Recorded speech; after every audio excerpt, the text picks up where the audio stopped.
Bonsoir, bonsoir,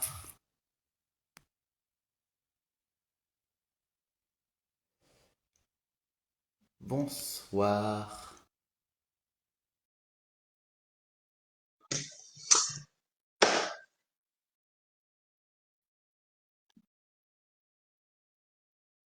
Alors, comment ils vont les passionnés là? Comment ils vont les passionnés?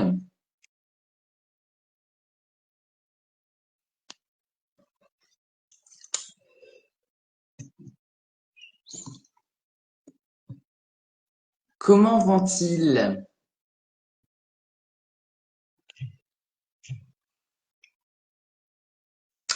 Alors, on a eu un Grand Prix, bon, on a eu une sieste de 2h30, mais il y a quand même beaucoup, beaucoup de choses à dire. Euh, hmm. Alors, on va commencer du coup on va revenir un petit peu sur les qualifications parce que ça a été quand même incroyable. Le Grand Prix était ennuyeux aujourd'hui. Oui, très très ennuyeux, mais bon, c'est quand même de la Formule 1, c'est quand même le meilleur sport du monde. Donc voilà, on est content. Pour revenir un petit peu sur les qualifications, euh, Max Verstappen, tout simplement incroyable. Il a eu la pole pour 12 millièmes devant Norris. Voilà, il a fait un tour extraordinaire. Encore une fois, il a réussi à délivrer le plein potentiel de sa Red Bull. Donc, encore une fois, incroyable, Max Verstappen.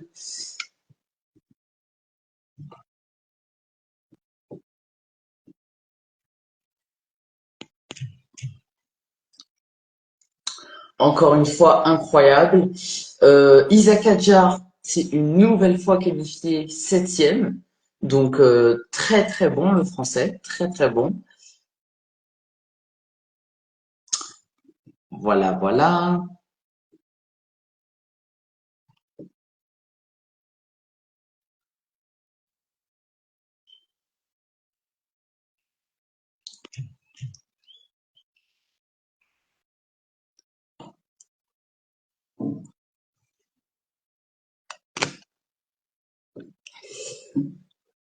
Voilà.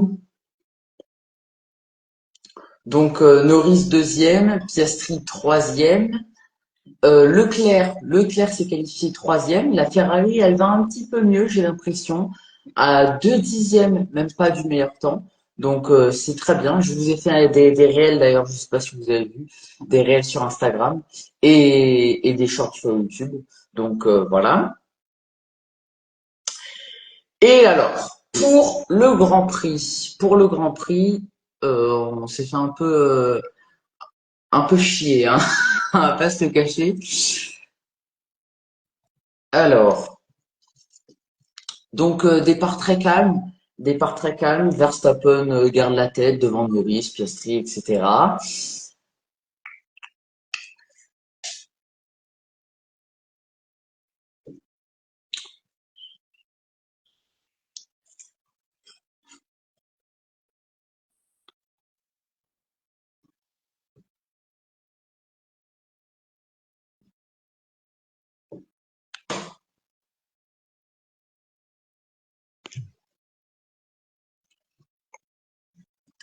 Départ très calme.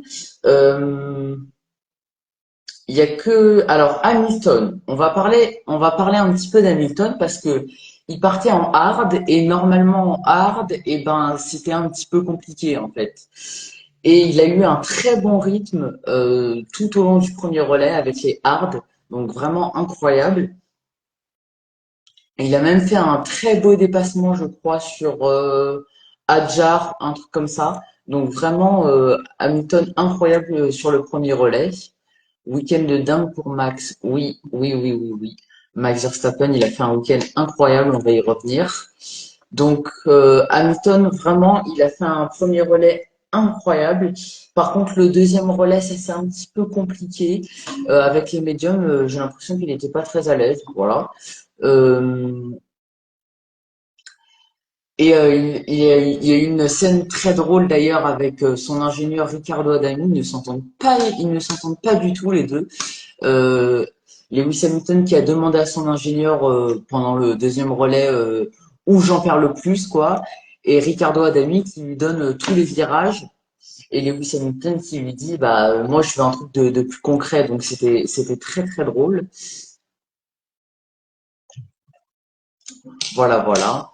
Donc, on va voir la suite de la saison entre les deux. Mais pour l'instant, ils ne s'entendent pas trop. Et c'est rigolo d'ailleurs. Charles est clairement devant. Oui, Charles, Charles il connaît mieux la Ferrari, quoi. Charles, il sait comment. Mais en tout cas, Lewis Hamilton, et c'est ce qu'il disait au carré des interviews après le Grand Prix. euh, Lewis Hamilton, en fait, ses premiers Grands Prix, c'est un test pour lui. Il le disait lui-même, hein.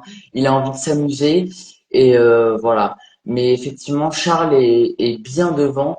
Et il est à même pas 2 dixièmes des McLaren, donc il est vraiment tout proche. Il en faut encore un petit peu. Donc ouais. Mais en tout cas, les Ferrari, bon, elles vont un petit peu mieux, j'ai l'impression. Et puis et puis, il va falloir faire des meilleurs résultats parce que là, quatrième place au championnat constructeur, c'est pas terrible, hein. C'est vraiment pas terrible du tout. Donc voilà, Ferrari, c'était une belle course, si on peut dire ça comme ça. Charles Leclerc, bon, encore une fois, il s'est un peu flagellé, mais bon, voilà. De toute façon, il y avait pas beaucoup mieux à aller chercher pour Leclerc. Les McLaren et les Red Bull étaient vraiment sur une autre planète, j'ai envie de vous dire. Parce que tout le monde se tenait en 2 secondes, et là, entre la Ferrari et la McLaren, c'était 6 secondes. Voilà. Donc, la McLaren et la Ferrari, voilà. Euh, donc oui, je parlais oui, pour en revenir à Isaac Adjar, vraiment incroyable, incroyable ce Français. Donc deuxième fois septième, il a fait un assez bon départ et c'est ce que tout le monde se disait. Il aurait pu être un petit peu plus agressif avec un peu plus d'expérience, mais vraiment très belle course, très belle gestion de course. Donc vraiment incroyable Isaac Adjar.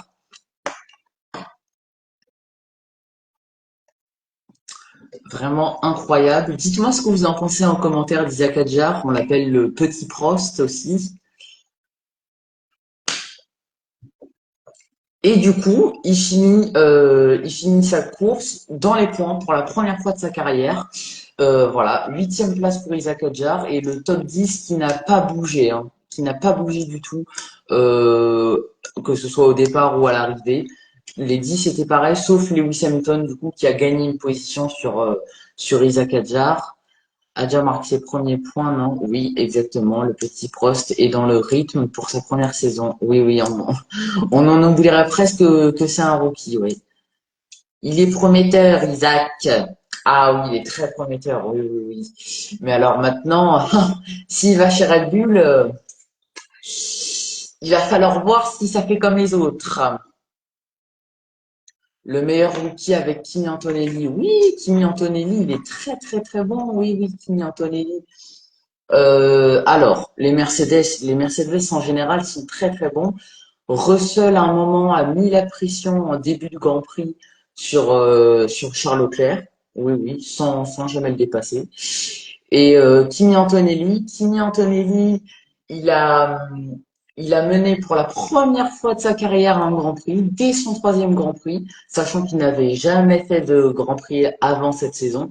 Donc vraiment très très très bien pour Kimi Antonelli. Il était dans le rythme, hein. Verstappen a eu du mal à le rattraper, non, je sais plus. Mais en tout cas, il avait un très très bon rythme. Et puis, ouais, donc vraiment, Kimi Antonelli, je pense que je vous ferai peut-être une vidéo sur ceux qui sont un peu sortis du lot dans le peloton, quoi. Sur ceux qui ont vraiment montré leur talent. Il doit rester chez Racing Bulls. Isaac Adjar, oui. Ouais, je pense que c'est mieux pour lui. Oui, puisque là, c'est un petit peu un cadeau empoisonné maintenant, Red Bull. Oui. Donc, Kimi Antonelli, ouais, un peu à l'image de Isaac Adjar, très, très, très, très, très bon. Ouais, ouais, ouais, ouais, ouais. et qui finit aussi dans les points. Qui finit aussi dans les points. Euh, oui, en parlant de Red Bull, va quand même falloir qu'on parle de Tsunoda. Oui, c'est une bonne idée de faire une vidéo sur ceux qui sont sortis du lot. J'ai l'impression que cette course a confirmé les places de chacun. Ouais, c'est un petit peu la hiérarchie qu'on a vue depuis le début de la saison. Oui, oui. Mais c'est, mais c'est vraiment Red Bull là, enfin Max Verstappen, parce que voilà, c'est vraiment Max Verstappen là qui a un petit peu calmé tout le monde quoi. Il a dit oh calmez-vous les gars, je suis là quand même. Donc ouais, vraiment Max Verstappen incroyable comme je l'ai dit en début de live en qualif et en mais en course, il tenait les rythmes des McLaren. Alors est-ce que Norris gérait son rythme en premier relais? Ça, je sais pas, j'ai du mal à comprendre. Mais en tout cas, en deuxième relais, en fin de course, là, quand il se tire à la bourre, il a réussi à tenir le rythme des McLaren et, euh, et Norris n'arrivait pas à le rattraper. Donc, vraiment incroyable. Alors, encore une fois, la stratégie McLaren, mais ça, on va y revenir après. Mais, ouais, vraiment incroyable. Il tire sa voiture au max. Ah oui, oui, ça c'est sûr. Ouais, ouais, ouais, ouais, vraiment. Mais Verstappen, il a fait un week-end de... Et ça montre, là, ça confirme qu'il est qu'il est en position pour le championnat du monde, quoi. C'est un candidat au titre. Donc, oui, oui, oui. Et la Red Bull, elle est...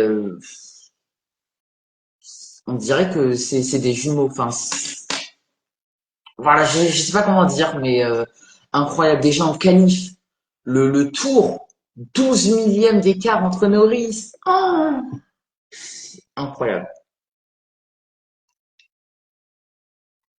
Mais tu penses que Lando a foiré son Grand Prix après le moment de la sortie des stands? On va y revenir. On va y revenir. Lando, là, il y a un gros sujet autour de McLaren. On va y revenir. Oui, pour finir sur Max Verstappen, franchement, le tour qualif était juste incroyable. Et j'ai l'impression il y a que lui qui sait comment la voiture fonctionne et il y a que lui qui sait comment délivrer le plein potentiel de la voiture, ce que les autres pilotes n'arrivent pas à faire. Aucun pilote n'arrive à délivrer vraiment ni chez McLaren, ni même les plus forts, voilà, personne, à part Max Verstappen. Et malheureusement, eh ben ça joue sur ses coéquipiers malheureusement, parce qu'on l'a vu avec Perez, on l'a vu avec Lawson, on l'a vu maintenant avec Tsunoda. Alors Tsunoda, non, Tsunoda, il avait même pas de problème ce week-end. Donc Tsunoda, voilà. Mais du coup, oui, ce que je vous dis, c'est que ça joue beaucoup sur ses coéquipiers parce que la voiture est faite que pour lui. La voiture est faite que pour lui. Et ses ingénieurs, vu que Verstappen gagne tout le temps, ses ingénieurs se focalisent sur Max. Et du coup, ils écoutent pas ses coéquipiers et voilà. Et du coup, Max, c'est ce qu'il disait, il s'en est rendu compte en fait. Ok, c'est bien de faire les réglages pour moi, mais il faut aussi aider mes coéquipiers parce que je me bats tout seul pour le titre pilote, mais je me bats pas tout seul pour le titre constructeur. Et si j'ai pas de coéquipier, je peux pas me battre pour le titre constructeur. Donc c'est bien que Max, voilà, mais il faut penser aussi aux coéquipiers. Là, je parle aux ingénieurs évidemment, hein, parce que Max s'en est rendu compte depuis bien longtemps. J'ai la même question que Clément. Qu'en penses-tu de la sortie de piste des stands de Lando? Ouais. Tirer le max d'une voiture qui n'est pas la meilleure du plateau, c'est très fort. C'est très très fort. C'est extrêmement fort. Et c'est ça toute la beauté de ce champion du monde, j'ai envie de vous dire, c'est que il a un talent inné pour ça, quoi. Un talent inné pour ça. Donc, euh, donc vraiment incroyable. Le titre constructeur est déjà plié. Oui. Ah, alors, oui. Oui. Pour l'instant, oui, pour l'instant, il est bien engagé pour McLaren, effectivement. Mais après, je vous rappelle qu'il y a la nouvelle réglementation sur les ailerons ajustables au Grand Prix d'Espagne qui peut faire inverser un petit peu la tendance. Donc, voilà. Mais pour l'instant, je suis d'accord avec toi, il est très bien engagé pour McLaren. Oui, pour l'accident de Dohan, on va en parler d'Alpine, ouais. Juste, je reviens sur Lando Norris parce que j'ai l'impression que vous voulez en parler. Euh, oui, donc Piastri du coup s'est arrêté au 21e tour et Lando Norris et Max Verstappen se sont arrêtés le tour suivant, au même tour, en même temps aussi que Russell, Leclerc et je crois il y avait Antonelli dans le lot et tout, donc voilà. Non, pas Antonelli, pardon, il y avait Russell. Antonelli, il a prolongé son relais. Donc voilà, donc les deux s'arrêtent au stand en même temps. Lando Norris s'était rapproché parce que Verstappen avait pris un petit écart de 2 secondes tout au long du premier relais. Donc Lando Norris s'était bien rapproché avant l'arrêt au stand. Donc ils étaient collés vraiment pour l'arrêt au stand. Et ils sont ressortis côte à côte. Donc voilà, là on voit les rivaux qui se cherchent partout. Ils sont ressortis côte à côte. Donc Norris, il y a eu un petit débat sur ça. Norris a-t-il accéléré plus tôt que avant la ligne, je veux dire, avant la ligne, a-t-il désenclenché plus tôt son pit limiter? Voilà. Donc ça c'est la grande question. Donc Norris a réaccéléré très tôt, vu que Verstappen, bah, il a gardé sa ligne, quoi. Lando Norris est parti dans l'herbe. Donc voilà, mais en fait, je suis fan, ok, de Lando Norris, mais là, je vois pas ce qu'il espérait en fait en faisant ça.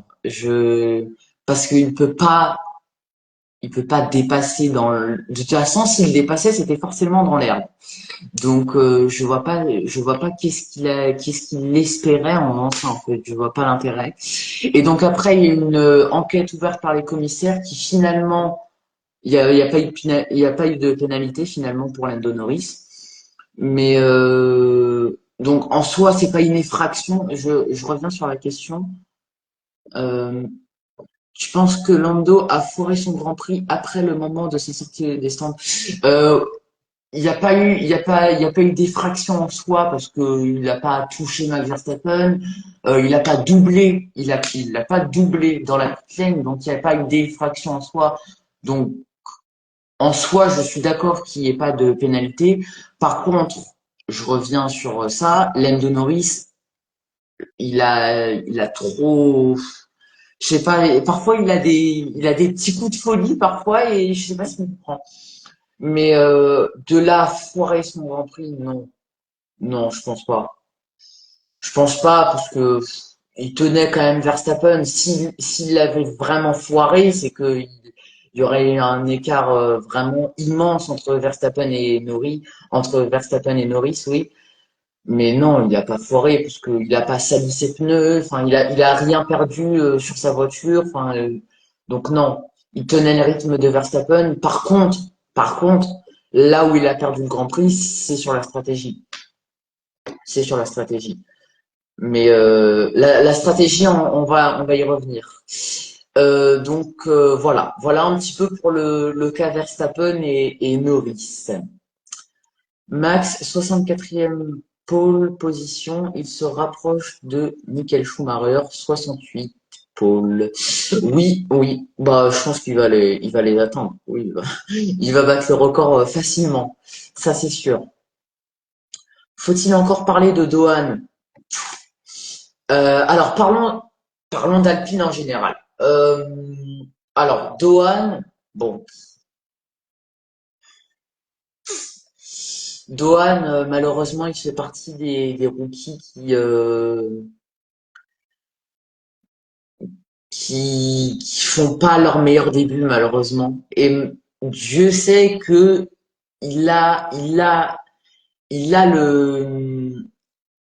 le talent, si je peux dire ça comme ça, pour y arriver. Mais voilà.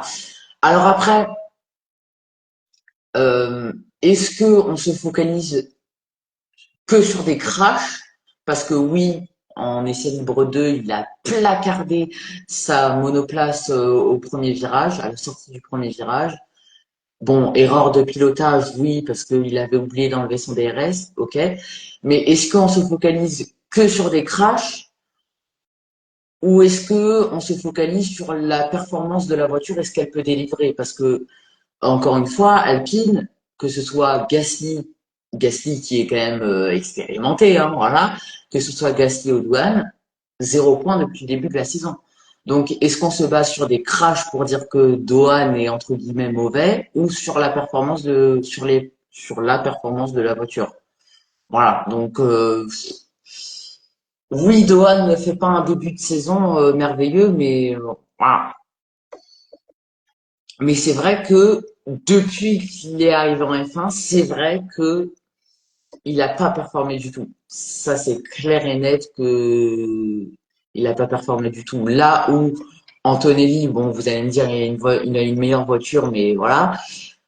Antonelli a performé, Adjar, il en finit plus. Donc voilà, Bierman, même avec une voiture qui n'est qui est loin d'être la meilleure, qui est très loin d'être la meilleure, il performe, il dépasse son coéquipier Esteban Ocon. Donc oui, voilà. Donc Dohan effectivement ne fait pas ses débuts en Formule 1 rêver. Effectivement, Alpine et Dohan sont mauvais. Euh, alors Alpine, oui, ça c'est sûr, ça c'est sûr. Alpine malheureusement, ça fait très très mal. Alpine, c'est catastrophique, hein. En début de saison, bah ça devait, et c'est ce qu'ils espéraient chez Alpine, hein. Ils espéraient que ça marche, ça devait marcher, et malheureusement, c'est l'hécatombe, c'est l'hécatombe. Mais en plus j'en rigole. Attention parce que ça pousse derrière. Victor Martin tape à la porte de la Formule 1. Oui, alors Victor Martin, c'est pareil, on n'en parle pas trop, mais oui. Donc oui, pour revenir sur les performances d'Alpine, c'est mauvais, mauvais. Et là, c'est pas une question de coéquipier. Là, c'est une question de voiture en fait. Parce que les coéquipiers, ils se tirent pas du tout la bourre. Enfin, ils se tirent pas la bourre. Voilà. Mais oui, l'Alpine en elle-même est très mauvaise. Ouais, ouais. Et Victor Martins, oui, on n'en parle pas, mais Victor Martins, il est incroyable. Il est en Formule 2 toujours. Donc oui, oui, si Dohan ne performe pas de la saison, ne performe pas sur la longueur, à un moment, il va y avoir des changements. Alors, Victor Martins tape à la porte de la Formule 1. Je pense pas malheureusement que ce sera chez Alpine. Malheureusement pour lui, je pense pas. Parce que parce que il y a Franco Colapinto qui lui a déjà performé en Formule 1 et qui lui a vraiment montré ses preuves. Donc voilà. Mais oui, Victor Martins, oui, j'espère pour lui qu'il va rentrer en F1 comme tous les pilotes de Formule 2. Mais encore une fois, il y a que 20 pilotes, bientôt 22 en Formule 1. Donc il n'y a pas de voilà. Mais malheureusement pour lui, je pense que à 99,9% que ce sera pas chez Alpine. Non, ça sera Franco Colapinto. Ouais. Et Victor Martins, du coup, ouais, bah, de toute façon, tous les pilotes de Formule 2 tapent à la porte de la Formule 1, hein. Voilà, voilà. Sauf Théo Pourchaire. Sauf Théo Pourchaire. Théo Pourchaire, on n'entend plus. Voilà un petit peu pour Alpine. Que d'autre à dire? Que d'autre à dire? Ouais, Gasly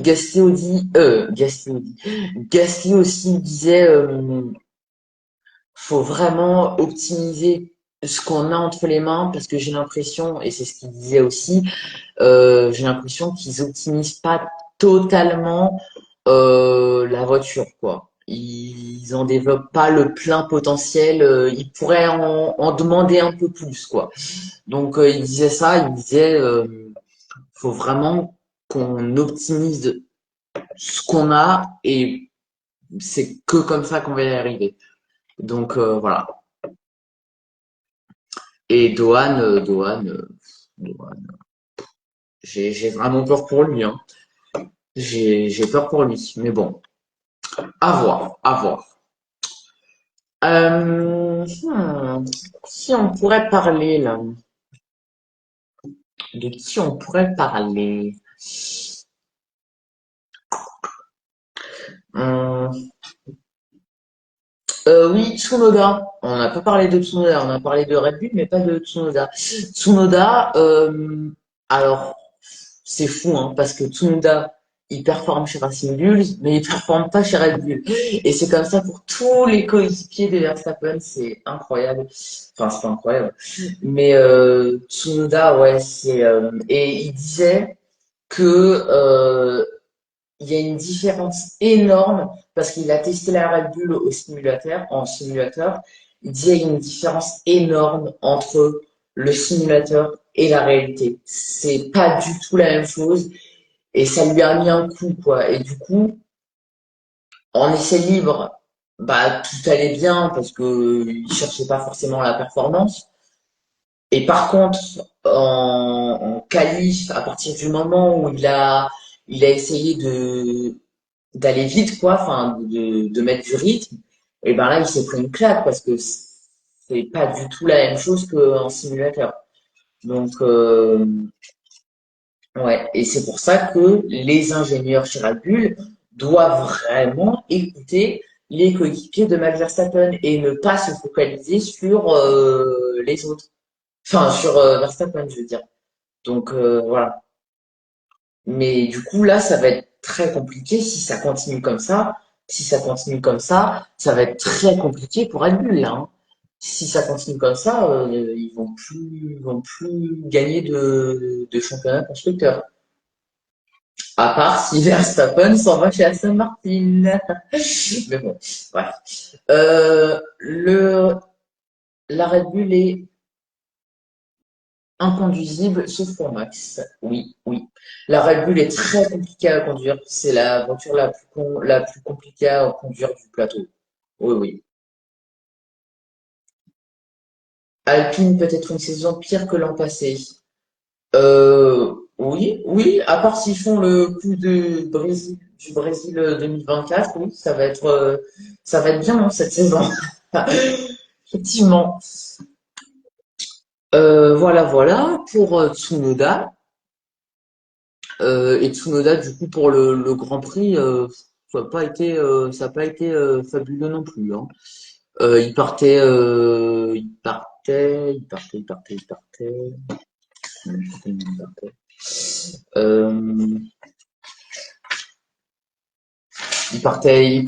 passé, il est pas passé en Q3, il est pas passé en Q2, il partait 16e, un truc comme ça. Donc oui, ça n'a pas été flagrant non plus. Il était dans le peloton, donc il a dégradé ses pneus forcément, surtout que la Red Bull dégrade beaucoup ses pneus. Donc oui, ça a été une course très longue pour Tsunoda à domicile. Tout le monde espérait un podium du japonais, mais malheureusement non. Non, non, non, il a fini 13e la course, donc voilà, voilà. Et encore une fois, c'est le truc qui revient tout le temps, c'est l'écart entre Verstappen et son coéquipier. Je ne pense pas que les ingés de Red Bull vont se concentrer sur la seconde Red Bull. Non, ça c'est sûr que non. Non, non, non, non. Les ingénieurs, ils se focalisent sur celui qui gagne et pas sur celui qui perd. Ce qui est une grosse erreur. Tout se concentre sur Max avant la nouvelle réglementation 2026. C'est trop tard pour développer la seconde voiture cette saison. Euh, euh, non, non, c'est pas trop tard parce que en fait toutes les écuries il va y avoir un moment au milieu de la saison où ça va basculer sur 2026 et ils vont arrêter de faire des améliorations sur les voitures. Donc non, non, non, c'est pas du tout trop tard pour 2026. Non, non, non, non. Mais mais oui, au milieu de la saison, tout le monde va se focaliser sur 2026 et va un petit peu, je vais pas dire oublier, mais un synonyme de oublier un petit peu 2025. Donc non, c'est pas trop tard pour 2026. Et de toute façon, il y a forcément des écuries qui vont se planter totalement sur 2026. Ça, c'est sûr et certain. Mais en espérant que ce soit pas Red Bull. Voilà, voilà, voilà. Euh, hmm, euh, on a parlé de Red Bull, de Mercedes, As, As, ouf, As. Alors, As, ils ont apporté un nouveau fond plat sur leur voiture qu'ils n'ont même pas testé. C'est hilarant. Parfois, il y a des histoires comme ça. Donc, ils ont apporté un nouveau plancher sur un nouveau fond plat. Enfin, ils ont apporté une partie du fond plat. Ils n'ont pas changé tout le fond plat. Ils ont juste changé une partie et ils l'ont pas testé. Donc vraiment incroyable. Et c'était mal engagé en essai libre parce qu'ils étaient derniers à 3 secondes des temps. Et en qualification, Oliver Biermann, eh bien, il a réussi à s'infiltrer dans le top 10. Donc vraiment incroyable Oliver Biermann. Voilà, voilà. Et Oliver Biermann qui a fait pareil, une course magnifique. Il a terminé dixième, pareil. Je dis pas de bêtises, hein. Oui, oui, il a terminé dixième. Donc vraiment incroyable. Là où Esteban Ocon, malheureusement, c'est un peu compliqué hein, pour Esteban Ocon. 18e au départ, 18e à l'arrivée. Voilà, voilà. Ouais, Esteban Ocon, c'est vraiment, je sais pas pour, ça paraît fou un fond plat non testé. Comment est-ce possible? Ah bah ça c'est de la confiance, hein. Ça c'est de la confiance. Mais si le fond plat marche pas, ils peuvent revenir au précédent. Donc c'est pas forcément un problème si ça marche pas, mais c'est quand même incroyable. Ah, c'est le néant total, pauvre Ocon. Après une saison difficile chez Alpine, il se refait une saison merdique. Oui, effectivement. Alors, difficile chez Alpine, là, oui. Difficile, c'est très difficile chez Alpine. Mais oui, ah bah, par la Chine la semaine dernière. La Chine la semaine dernière, c'était parfait. La Chine la semaine dernière, on pouvait pas espérer mieux pour lui. Mais ouais, malheureusement, Esteban Ocon, c'est compliqué. Et c'est le cas de toutes les écuries qui galèrent un petit peu. C'est le cas d'Aston Martin, de Alpine. Il faut prendre son mal en patience et continuer à chercher les bons réglages. Voilà. C'est une question de temps avant que ça marche. C'est mathématique. C'est comme Alpine l'année dernière. En fin de saison, ils ont explosé. Bah, c'est grâce à justement tout ce petit travail de fourmi aux usines et voilà. Mais en tout cas, ce qui est sûr, c'est que Hayao Komatsu, le patron de l'écurie, fait un boulot de malade, fait un boulot de incroyable. En 2024 surtout, c'est lui qui a tiré l'écurie vers le haut. Je parle de Haas, hein, évidemment. C'est lui qui a tiré l'écurie vers le haut. Donc voilà. Et malheureusement, depuis qu'ils ont ce fameux partenariat là avec Toyota, et ben mais voilà. As c'est décevant, hein. C'est comme Alpine. Ils ont terminé 6 et 7 et là malheureusement 6 et 7 du championnat constructeur l'année dernière, c'était un très très bon résultat pour eux et là malheureusement donc ouais, vraiment très très bête pour Alpine malheureusement. Ouais ouais ouais. Pour As. Oui, enfin c'est très bête pour les deux. Donc ouais. Mais faut voir. Encore une fois, il y a le Grand Prix d'Espagne, la nouvelle réglementation. Voilà, la saison est loin d'être finie. Donc, il y a encore plein de bons résultats à aller chercher, on l'espère tous. Mais voilà, voilà. Et oui. Est-ce qu'il y avait d'autres questions auxquelles j'ai pas répondu?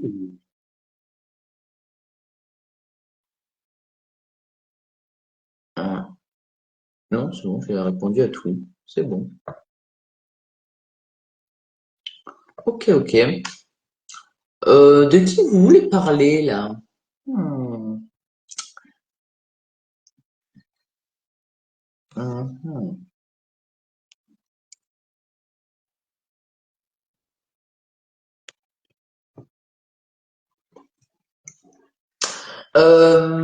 Hmm. Et si on parlait de Alonso? Et si on parlait d'Alonso? Oui, bien sûr. Ah, Fernando Alonso, dites-moi ce que vous en pensez, mais c'est une catastrophe, hein. Leclerc, bah oui, Leclerc, on va y revenir. Alonso, oui, c'est une catastrophe. Oh là là. Mais Aston Martin en général, c'est une catastrophe.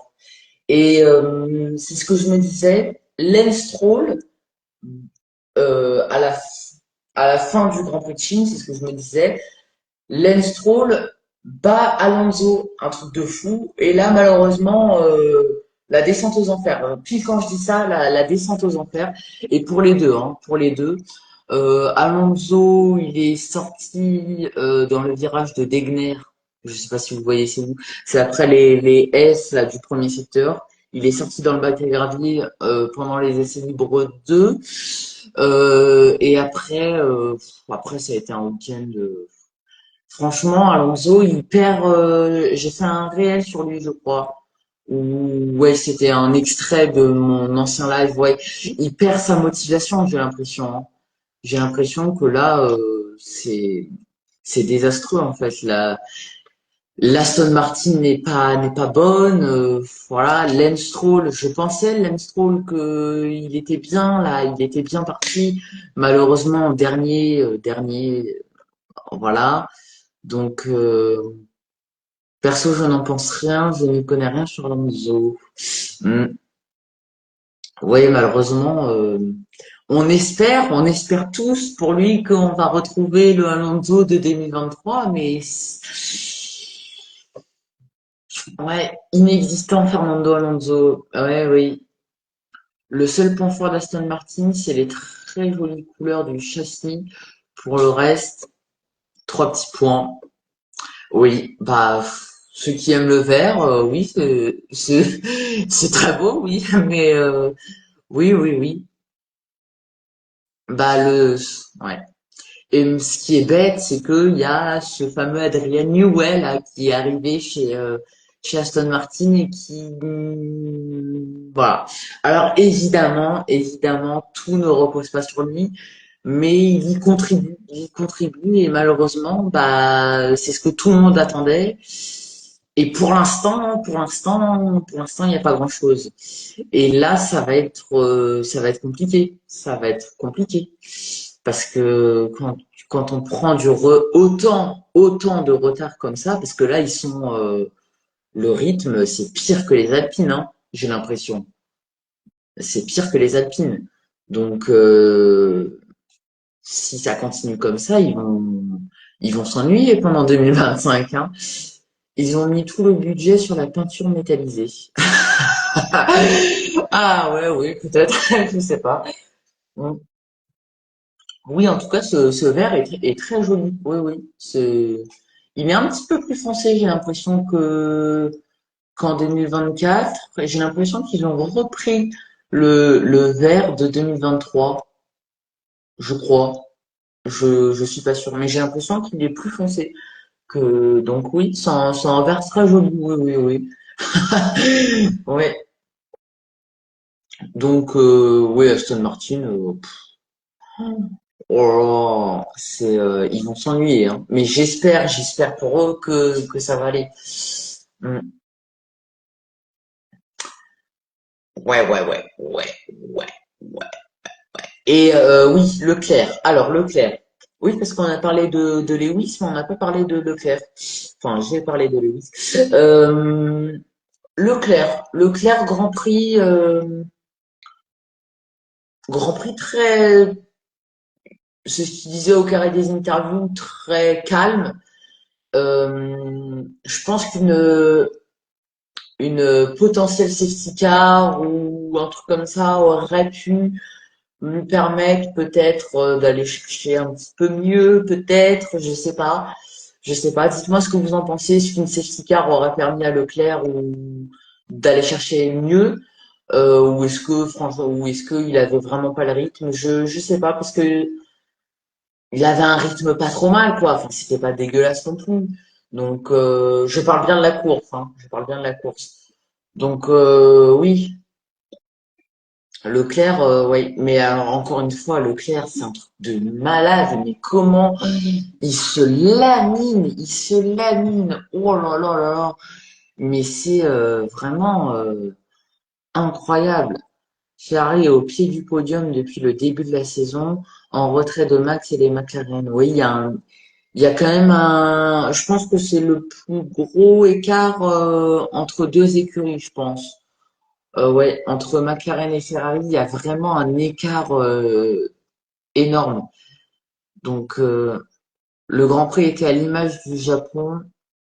Ce Grand Prix était à l'image du Japon, très calme, les pilotes très calmes. Oui,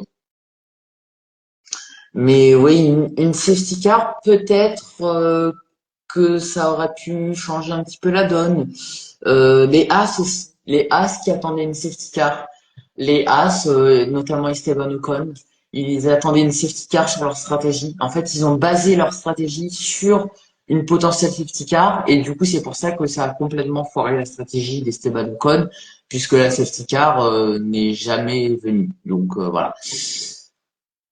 Charles Charles est toujours réaliste de ses performances. Je ne trouve pas qu'il se lamine. Si parfois, bon là aujourd'hui il a dit la vérité, mais parfois c'est waouh. Alors il dit la vérité, oui, il dit la vérité, mais il s'en rajoute en fait, il s'en rajoute. Et c'est ce que disait Julien Febro dans une interview. Euh, Charles, il s'en rajoute encore, et ça je sais pas, et c'est ce qu'il disait au carré des interviews, Charles Leclerc, il est jamais heureux à part quand il gagne. Bon, j'ai envie de vous dire, chaque pilote n'est jamais heureux à part quand il gagne, mais là, à ce point-là, c'est incroyable. Et Adjar, ses premiers points en Formule 1, oui, Adjar, on en a parlé, Adjar, incroyable, le petit Prost, c'est magnifique ce pilote, c'est le seul Français qui, qui performe, c'est le seul Français qui performe face à Pierre Gasly et Esteban Ocon qui sont très expérimentés, donc vraiment incroyable. Et oui, pour en revenir, baser sa stratégie sur une safety car, c'est un aveu de faiblesse. Pour As, oui, je pense que ouais. Bah de toute façon, ils peuvent jouer que sur ça. Hein. Quand la performance n'est pas là, ils peuvent jouer que sur ça. Charles est un compétiteur exigeant avec lui-même. Il est très compétiteur, Charles. Et euh, et Charles Leclerc, franchement, s'il a une bonne voiture, si l'écurie ne fait pas d'erreur stratégique comme en 2022 avec Mattia Binotto, ce qui n'arrivera plus parce que maintenant il y a Frédéric Vasseur qui est expérimenté, etc. Mais s'il a une bonne voiture, si l'écurie ne fait pas d'erreur stratégique bête comme en 2022, c'est un vrai candidat, c'est le numéro un pour le titre pilote. C'est le numéro un. Parce que c'est le seul en bataille en piste. Il est incroyable. C'est le seul qui fait des extérieurs incroyables sur des pilotes, notamment sur Verstappen. C'est un truc de fou. Il est très agressif tout en finesse, quoi. Il fait pas d'erreurs bêtes que d'autres pourraient faire. Donc vraiment, Charles Leclerc, il est très très bon. Mais quand ça va pas, et ça, il le dit. Peux-tu rappeler les points au classement des premiers pilotes? Lando Norris est à 62 points. Max Verstappen a pris la deuxième place du championnat avec sa victoire. Il est à 61 points. Ils sont à un point d'écart, les deux. Donc on va encore avoir une bataille Lando Max. Donc ça va être bien, ça va être bien, ça va créer du spectacle. Donc voilà. Piastri a quelques points. Et après il y a Russell et Leclerc est un petit peu plus loin, je crois. Il est septième ou un truc comme ça. Donc,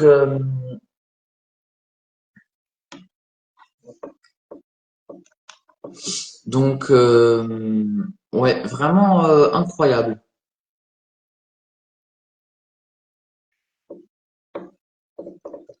Vraiment incroyable.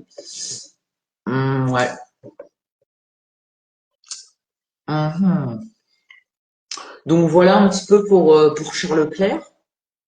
C'est cool, je trouve, cette bataille Max Lando. Oui, ça met un petit peu de piment après ces années que le Leclerc, là, Leclerc. Donc, ouais.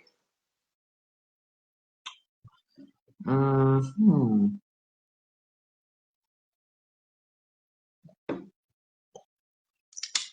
Leclerc.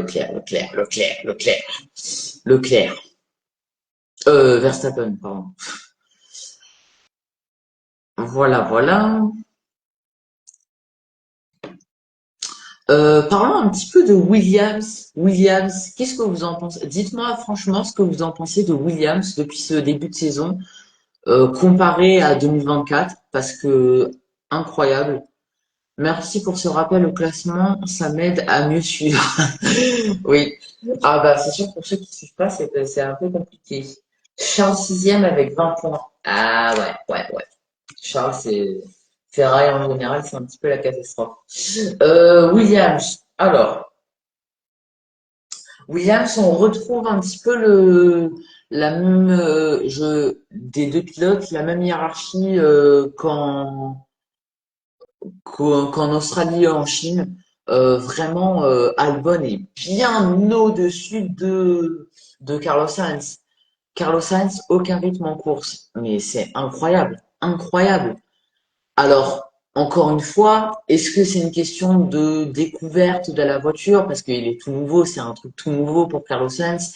Il a toujours été euh, en haut dans les premiers, quoi, je veux dire. Donc, est-ce que c'est une question de découverte? Parce que c'est un gros pas en arrière pour Carlos Sainz. Il a jamais vraiment vécu cette situation. Mais moi, je pense pas parce que Hamilton, il prend hyper bien la Ferrari, il est performant tout de suite. Donc, je pense pas que ce soit une question de découverte de la voiture. Je sais pas. Peut-être que la Williams ne convient pas trop. Mais la différence entre Albon et Carlos Sainz est nette. Et Albon est à 18 points, 2 points derrière Charles. Ah ouais? Ah ouais? Ouais. Ah bah dis donc, ça c'est incroyable. Et oui, d'ailleurs Williams qui est à la cinquième place du championnat constructeur. Et pareil, dites-moi si je me trompe en commentaire, mais ils doivent être très proches de Ferrari, hein. Oui. Ils doivent être très proches de Ferrari. Et Ferrari d'ailleurs qui a repris cette quatrième place après ce Grand Prix du Japon. Voilà. Mais oui, Williams doit être très proche de Ferrari. Et encore une fois, Albon qui a fait une petite crise de nerfs, voilà, pendant le Grand Prix, parce que à l'image de Max Verstappen, il n'était pas à l'aise. Sa boîte de vitesse ne lui convenait pas trop. Pareil, c'était pareil pour Max Verstappen. Donc voilà, il a piqué une colère. Voilà, on n'a jamais trop vu Carlos Sainz comme ça, mais voilà. Sainz est expérimenté et pourtant derrière. Ouais, c'est fou, hein, d'une écurie à l'autre, tout peut changer. À part pour Lewis Hamilton. Donc oui, Albon, on l'avait jamais vu comme ça. Mais à la fin, il s'est excusé. Enfin, il a dit n'en tenait pas compte. C'est voilà. Mais j'ai l'impression que beaucoup de pilotes ont des problèmes avec la boîte de vitesse, j'ai l'impression. Parce que je crois que Hamilton aussi avait un problème, enfin pas un problème, mais il n'était pas très à l'aise avec sa boîte de vitesse en Australie. Là, Max Verstappen, Albon, et je crois qu'il y avait aussi un autre pilote, je sais plus. Donc voilà. Antonelli qui a pris la tête de la course, oui, on en a parlé en début de live. Incroyable Antonelli, incroyable. Ce rookie est vraiment à l'image de Isaac Hadjar. C'est le, je sais pas comment on pourra l'appeler, ce jeune prodige australien, italien. Je sais pas. Euh, Antonelli et Hadjar aussi. Antonelli et Hadjar découvrent aussi leur voiture et la Formule 1. Oui, bah oui. Antonelli et Hadjar découvrent totalement la Formule 1 et eux performent. Donc je vois pas. Je vois pas. Williams et Ferrari, même nombre de points au championnat. 17 points. 17 points? Bah, c'est pas possible parce que Charles Leclerc a 20 points. Charles Leclerc sixième avec 20 points. Bah, c'est pas possible que ce soit 17 points. Oui, mais oui, ça m'étonne pas que Williams est très proche de Ferrari. Ça ne m'étonne pas. Mais oui, si Williams continue à performer comme ça va être ça va être une bataille Williams-Ferrari. On va encore revenir aux années 90-2000. Ouais. Mais oui, Carlos Sainz, je comprends pas parce que Antonelli, etc., qui n'ont jamais qui débarquent en F1, performent. Donc je comprends pas trop ce qui arrive à Carlos Sainz. Mais voilà, voilà.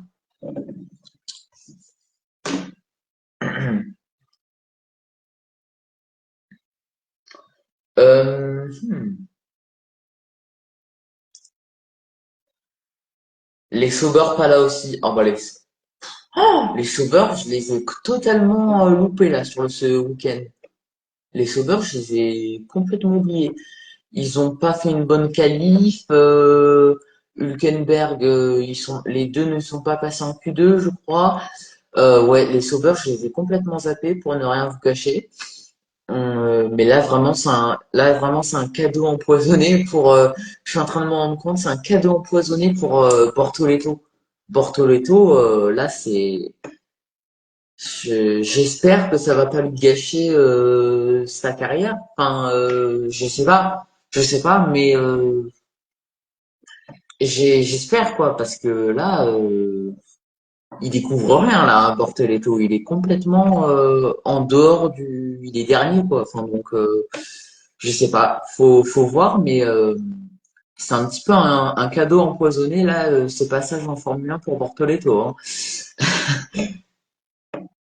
Ferrari 35 points, Williams 19, oui, à 16 points oui, 16 points d'écart, c'est peu, c'est très peu. Donc oui, faut voir. Mais ouais, Sauber, c'est compliqué, hein. Oh là. Oh, oh, oh. Euh,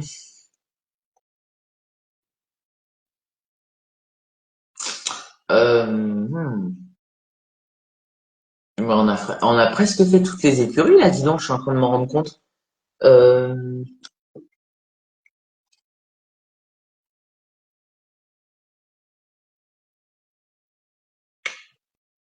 ben on a fait toutes les écuries en fait. Je suis en train de m'en rendre compte. Euh, ok, ok, ok. Hmm, hmm. Sauber et Aston Martin, même combat. Oui, c'est un petit peu, oui, même combat. Combat entre Aston, Sauber et Alpine. Voilà. Et Lawson. Lawson, oui, c'est pareil. Lawson, c'est la même chose. On pensait que ça allait aller mieux chez Racing Bulls, mais non, finalement non, c'est la même chose. Ouais, Lawson, il va dégager très très vite. Hein. Lawson, ça va être très très très vite compliqué pour Lawson. Mais mais qui pour le remplacer? Ça, je sais pas. Flavio pas content. Ah, Flavio très fâché, ouais. Flavio Briatore, mais devant Tsunoda en qualif. Oui, oui, devant une Red Bull en qualif, effectivement. Oui, ouais, Lawson, je sais pas trop quoi en penser, je vous avoue, parce que chez Red Bull ça marche pas, chez Racing Bulls, bah ça marche pas non plus, parce il se fait devancer par Isaac Hadjar. Donc Lawson, si ça continue comme ça, il va se faire dégager, hein. Ouais.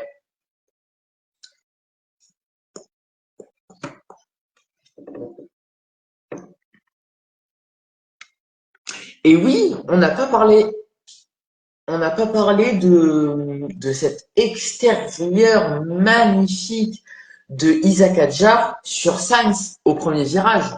On n'a pas parlé de ça. Oh là là, Isaac Hadjar, je sais plus c'était à quel moment de la course, mais il a fait l'extérieur sur Carlos Sainz à l'entrée du premier virage, incroyable, incroyable.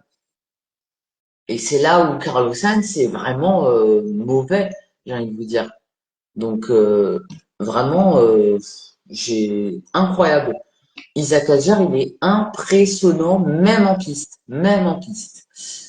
Prochain Grand Prix, Bahreïn, dimanche prochain à 17h. Oui, oui, Grand Prix à ne pas manquer, même si il a souvent la réputation d'être un Grand Prix un peu ennuyeux aussi.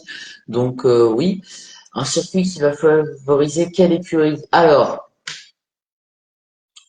euh, c'est ce que tout le monde dit. La hiérarchie va peut-être changer un petit peu sur ce circuit parce que c'est une morphologie différente, c'est un climat plus chaud à Bahreïn. Donc ça peut peut-être favoriser certaines écuries. Donc je sais pas qui en particulier ça va favoriser. Ce qui est sûr, c'est que ça va changer un petit peu la hiérarchie, ça j'en doute pas trop. Après, de savoir est-ce que Ferrari va revenir dans le match ou est-ce que McLaren vont régresser par rapport à Red Bull, ça franchement je peux pas vous dire, je sais pas trop, mais oui, voilà, Bahreïn, faut voir et après on aura Jeddah une semaine plus tard. Jeddah est là, circuit rapide avec plein de virages rapides. Et là, on va vraiment voir quels pilotes et quelles écuries sont forts dans ces conditions dures, quoi. Parce que là, ça va être un virage rapide, il fait chaud, Jeddah, donc voilà, on va voir. Et on va voir aussi les rookies on va voir vraiment la performance des rookies sur sur des conditions difficiles. Donc ça va être très intéressant. Jeddah, ça va être très intéressant. Verstappen va revenir en force. Bah, il est déjà en force depuis le début de la saison. Depuis le début de la saison, il est incroyable, mais là, il a mis une claque à tout le monde et surtout au McLaren. Ouais, vraiment, Verstappen, il met une claque à tout le monde là. Circuit ennuyeux, sauf s'il pleut à Bahreïn. Oui, à l'image des essais hivernaux, par exemple. Oui, oui. Oui, enfin, Bahreïn, il y a beaucoup d'opportunités de dépassement, mais voilà, encore une fois, c'est ce que je me disais, c'est un peu la pluie maintenant qui fait le spectacle. Mais bon, voilà. On verra. Peut-être qu'il y aura des surprises, voilà. Il peut toujours y avoir des safety cars et tout qui peuvent un petit peu inverser la tendance. Le live va s'arrêter dans 10 secondes, je sais pas pourquoi, mais on va y revenir. Il ne pleut jamais à Bahreïn, non. Et non.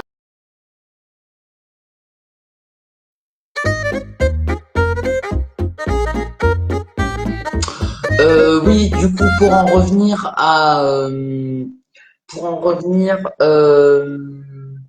de quoi on parlait déjà?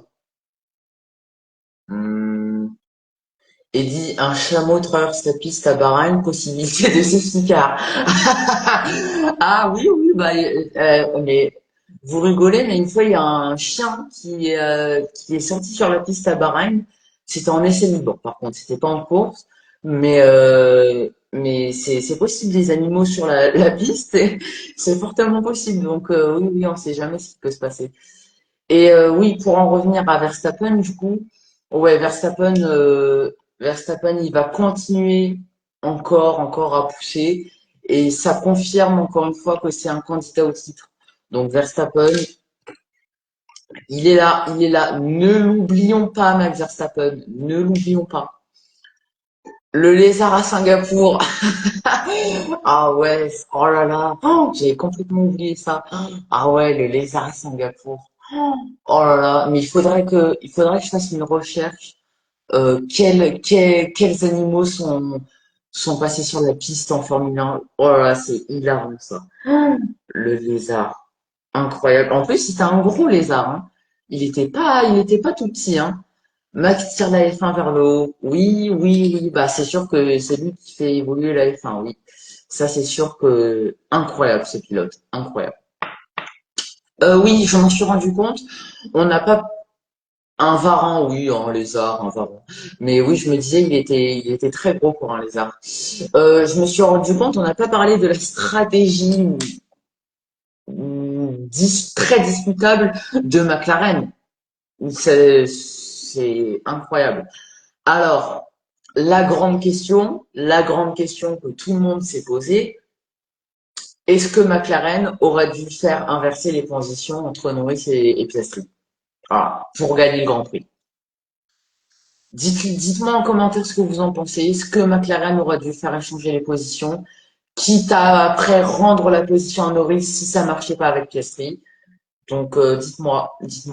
Et est-ce que c'est mieux de gagner un Grand Prix ou de laisser la tête du championnat à Norris? Parce que oui, si Piastri remportait le Grand Prix, Norris perdait la tête du championnat. À part s'il dépassait Max après, mais voilà. S'il restait troisième, voilà. McLaren n'a pas de stratégie, oui. Enfin, mais oui, c'est un petit peu décevant pour McLaren parce que malheureusement, bah on retrouve le truc de 2024 où ils savent pas quoi faire, ils sont bloqués, il se passe rien et voilà. Donc Oscar et Lando avaient le même niveau cette fois. Oscar avait un meilleur rythme. Oscar avait un meilleur rythme en fin de course. Oscar avait un meilleur rythme que Lando Norris. Mais malheureusement, en fait, il aurait dû laisser passer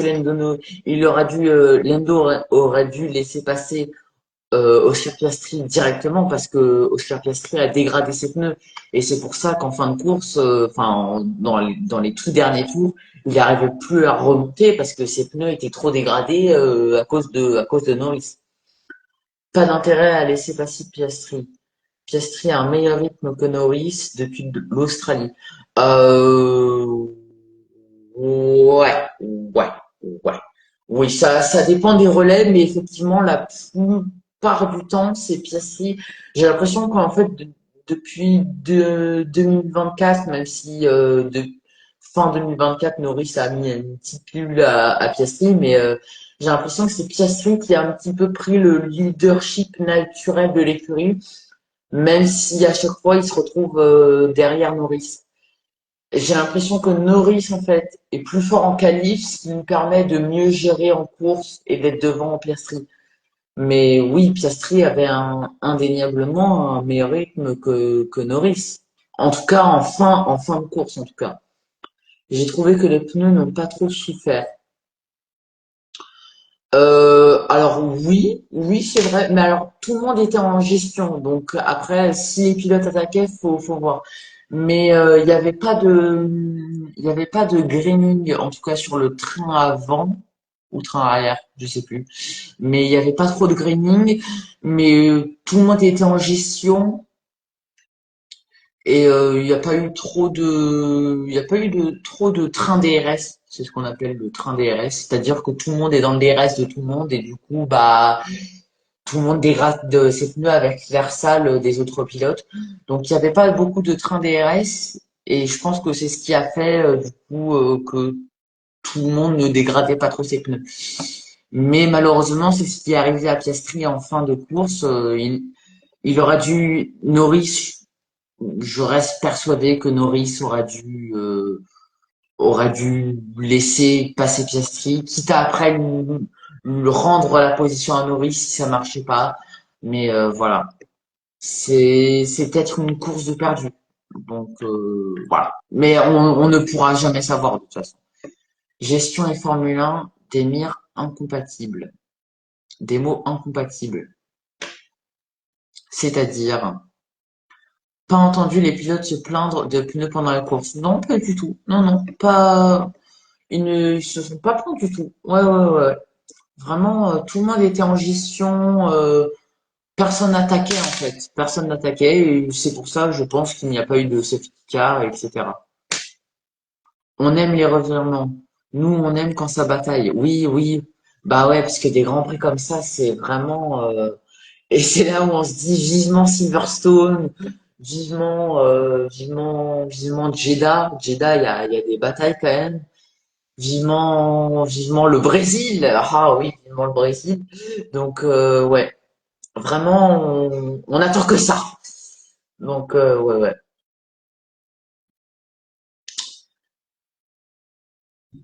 Donc globalement, la stratégie de McLaren a été un petit peu loupée. Voilà. Après, ça dépend. Est-ce qu'on préfère garder Norris en tête du championnat ou est-ce qu'on préfère gagner des courses? Voilà, voilà, voilà. Euh, Est-ce qu'on a parlé de tout le monde? Est-ce qu'on a parlé de tout le monde? Je crois que oui, hein. Je crois que on a parlé de tout le monde. Vivement Monaco, je serai devant eux en direct. Oui, oui, Franco Colapinto va à Monaco, si vous ne le saviez pas. Oui, oui, oui, oui. Mais oui, bah Monaco, après, il va pas y avoir beaucoup de batailles. Donc, McLaren ne souhaite pas privilégier un des deux pilotes. Bah, c'est compréhensible après, parce que c'est le début du championnat, mais comme je le disais il y a quelques minutes, c'est Piastri qui a pris le leadership naturel de l'écurie. Donc voilà. Mais j'ai l'impression qu'en fait ils ont peur de ça, de privilégier un pilote, ils ont peur de ça. Donc je sais pas. Mais à un moment, il va vraiment falloir qu'ils se bougent un petit peu sur la stratégie. Parce que oui, ok, ils ont la performance, ils font des podiums, ok, ils vont gagner le championnat constructeur, mais mais le championnat pilote, c'est pas sûr. Et s'ils font pas s'ils posent pas une stratégie pour un pilote, ça va être vraiment très, très, très, très compliqué. Ça va être très compliqué. Peut-être que Lawson va être dans la barrière à Monaco. Oui, oui, ah bah, sûrement, oui. Oui, il va nous faire une Pérez. Oui, oui, ça c'est sûr. Ça c'est sûr que ce soit en essai, en qualif, oui, il va nous faire une Pérez, oui. Oui, oui. Monaco, Monaco, Monaco. Monaco, il n'y a pas de dépassement. Par contre, il y a les pilotes passent à 1 millimètre des barrières. Ça, c'est le seul spectacle à Monaco, malheureusement, mais c'est incroyable. Monaco, on a tous hâte et en même temps pas trop hâte, parce qu'il y aura pas beaucoup de batailles. Mais pour ceux qui y vont, je peux comprendre que ça va être incroyable. Lawson, gardien des barrières, poste laissé vacant par Pérez. Ah là là, ça c'est la meilleure. Ouais, ouais, ouais. Pérez.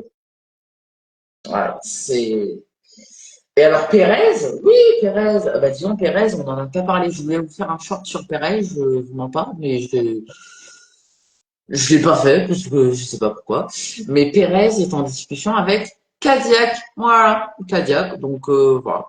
Après, vous allez me dire, il y a beaucoup de pilotes qui sont en discussion avec Cadillac. Je crois que Colapinto aussi est en discussion avec Cadillac, si je me trompe pas. Donc oui, Pérez qui peut peut-être faire son retour en Formule 1. Oui, oui, oui. Monaco se ou à 95% pendant les qualifications. Ah ouais, les qualifications. Se joue, oui, se joue. Ouais, les qualifications à Monaco, mais ça c'est incroyable. Oh, les voitures là qui passent à 2 millimètres du mur, c'est juste. Oh, mais ça, c'est c'est pour ça que Monaco doit absolument rester au calendrier. Déjà de un parce que c'est mythique, voilà, c'est Monaco. Mais tout le monde dit que Monaco c'est ennuyeux parce qu'il y a pas de dépassement. Mais juste les voitures qui passent à 2 mètres du mur, qui touchent le mur parfois pour Max Verstappen, c'est juste incroyable. Même ma grand-mère discute avec Cadillac. Ah ouais, mais là, Audi, Cadillac, tout le monde parle avec eux. Enfin, après, ça peut être des conneries, hein, mais voilà. Mais ouais, Monaco, faut. Mais ils ont renouvelé leur contrat jusqu'à 2030. Dites-moi en commentaire si je me trompe, mais je crois qu'ils ont renouvelé leur contrat jusqu'en 2030, Monaco. Donc c'est bien, c'est bien. On va encore avoir ce circuit mythique. Faut même s'il n'y a pas de spectacle, faut que Monaco reste. C'est ne serait-ce que pour l'ambiance, etc. Donc voilà, voilà. Cadillac, Cadillac, au cas où vous ne le sauriez pas, Cadillac va prendre le moteur Ferrari et Audi prendra son propre moteur. Voilà, Audi fera son propre moteur. Voilà, petite parenthèse comme ça. Voilà, voilou, voilà, voilà. De quoi on n'a pas parlé? Oui, d'accord avec toi sur Monaco. Ouais, Monaco. Monaco fera tout jamais partie des circuits mythiques de ce sport. C'est comme Manicourt, par exemple. Manicourt, on n'en parle jamais de Manicourt, mais Manicourt qui a accueilli la Formule 1 entre 1991 et 2008. Donc voilà, on n'en parle jamais, mais tous ces circuits qui sont un peu tombés enfin, je parle pas de Monaco, hein, mais il y a beaucoup de circuits qui sont tombés dans l'oubli et qui ont marqué l'histoire de la Formule 1 et que tout le monde a malheureusement un petit peu oublié. Et puis comme ça, le prince refait la voirie tous les ans. Oui, c'est vrai, Monaco refait sa route pour le Grand Prix de Monaco tous les ans. Oui, oui, effectivement. Et puis le prince qui va sûrement être Monaco est légendaire, effectivement. Et quand le retour du Grand Prix de France au Castellet? Ah oui. Le retour du Grand Prix de France, je suis pas sûre. Le Grand Prix historique très bientôt, c'est dans même pas un mois. Et d'ailleurs, j'y serai. Voilà, je l'annonce à tout le monde. Je serai au Grand Prix historique. Donc voilà. Mais oui, malheureusement. Oh là là. Et c'est ce dont j'en parlais avec quelqu'un. Euh, L'Italie a 2 grands prix quand la France en a zéro. Donc c'est vraiment triste quoi. Vraiment, c'est même pas une question d'argent puisque franchement. Donc oui, le Castellet, on attend que ça, le Castellet. Ouais, ouais, ouais. Puis le Castellet, c'est un circuit assez rapide. Enfin, il y avait beaucoup de batailles en piste. C'était incroyable. Donc tout le monde attend ça. Malheureusement, voilà, faut sortir le chéquier, mais pas voilà. Le Grand Prix historique le 27 avril au Paul Ricard. Oui, très hâte, très hâte, très hâte. Je vous ferai un vlog et cette fois-ci, je vous ferai un vlog et je vous parlerai sur la piste et tout. Enfin, je vous ferai pas chez moi une partie du vlog chez moi. Je vous parlerai sur la piste. Enfin voilà, ça va être fou. J'ai trop hâte. Donc il y aura Alain Prost, il y aura Franck Montagny, il y aura Julien Febvreau qui sera en démonstration. Il y aura Loïc Duval, il y aura Adrien Tambay, il y aura, j'en ai oublié, je pense, j'en ai oublié beaucoup, mais voilà, il y aura beaucoup de personnalités et voilà. Donc c'est un petit peu le seul Grand Prix qu'on a au Castellet malheureusement, mais voilà. Il y aura Villeneuve, oui, effectivement, dans la Ferrari, dans une ancienne Ferrari, je sais plus le nom exact. Allez-y, oui, bien sûr. Et c'est ça la magie du Grand Prix historique, c'est que tous les anciens pilotes qui ont eux aussi marqué l'histoire de la Formule 1 reviennent et c'est magnifique, c'est magnifique. Et le voir en vrai, ça va être quelque chose d'unique au monde. Je l'ai jamais vécu et j'ai très hâte de le vivre. Weber, oui, bien sûr, Weber, Mark Weber sera là, oui. Oui, oui, oui, oui, bien sûr.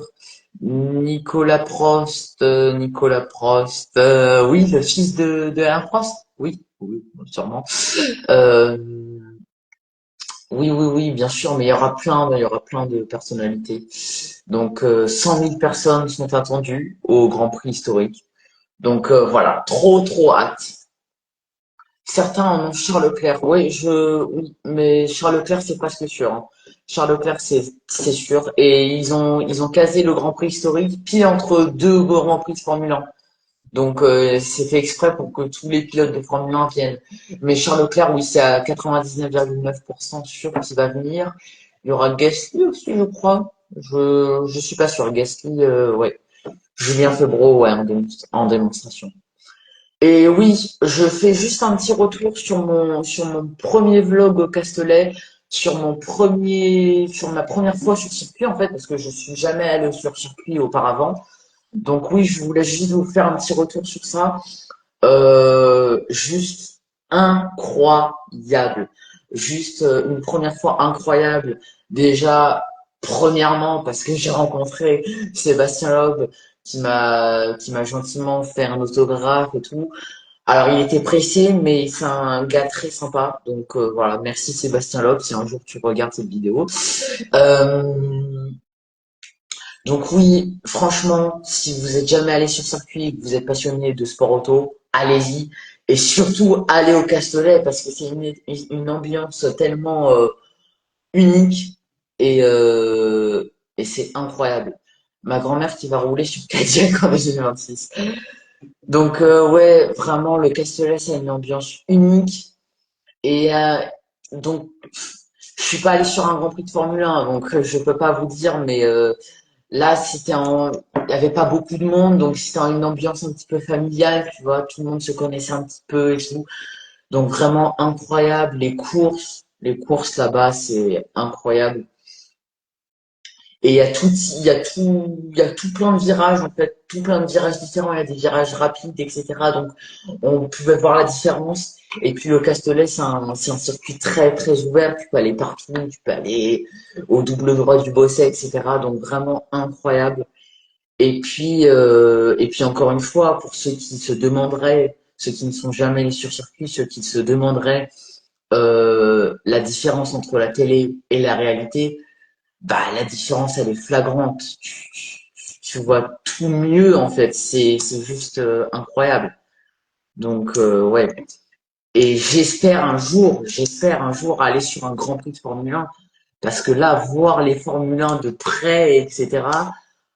Je peux pas vous dire ce que ça fait, mais j'espère un jour voir ça parce que vraiment incroyable. Bah, je vais le voir au Grand Prix historique, mais c'est pas des Formule 1 modernes qui vont à 330 km/h en virage, etc. Donc ouais, j'espère voir un Grand Prix de Formule 1 en vrai dans ma vie. Ouais, mais les Formule 1 anciennes là, elles vont aller à 300 km/h. Oui, oui, elles vont aller à 300 km/h. Ouais, je raconte des bêtises là. Mais oui, vraiment, le Castellet, allez-y au moins une fois dans votre vie parce que c'est vraiment incroyable. C'est vraiment incroyable. Donc voilà, petit retour rapide, voilà. Voilà. Avez-vous des questions, chers passionnés? Euh,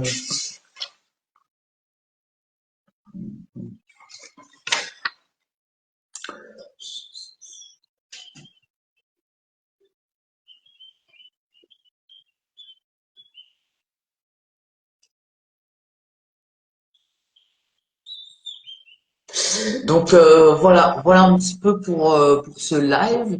Euh, voilà un petit peu pour ce Grand Prix. J'espère qu'on aura quand même un Grand Prix un peu mieux, hein, avec un peu plus de bataille à l'avenir, parce que là, c'était vraiment un Grand Prix. Voilà. Pas de questions pour moi, c'était très intéressant comme d'habitude. Merci beaucoup. Merci pour ton live, bah avec grand plaisir. Merci. Et puis peut-être que je ferai un live aussi pour le Grand Prix de Bahreïn. C'est à 17 h. Ouais, peut-être, je sais pas. Je sais pas si je vous ferai une vidéo ou un live. À voir. On verra. Merci et belle soirée à tous. Toujours un grand plaisir de débriefer avec toi. Toujours un grand plaisir de débriefer avec vous, surtout. Donc, ouais, je vous préviendrai sur Instagram et Facebook de ce qui va se passer pour le prochain Grand Prix. Donc, voilà. Et ne manquez pas surtout, il y a beaucoup de vidéos qui vont sortir sur ma chaîne. Il y a sûrement une vidéo sur Max Verstappen. Je pense que je vais faire une vidéo sur Max Verstappen parce qu'il y a beaucoup de choses à dire. Alors, pas cette semaine, c'est sûr. Dans 2 semaines, je pense. Ouais, dans 2 semaines. Mais voilà. Et puis moi, je vous dis une bonne soirée à tout le monde. Et puis à très bientôt, je suis passionné. Voilà.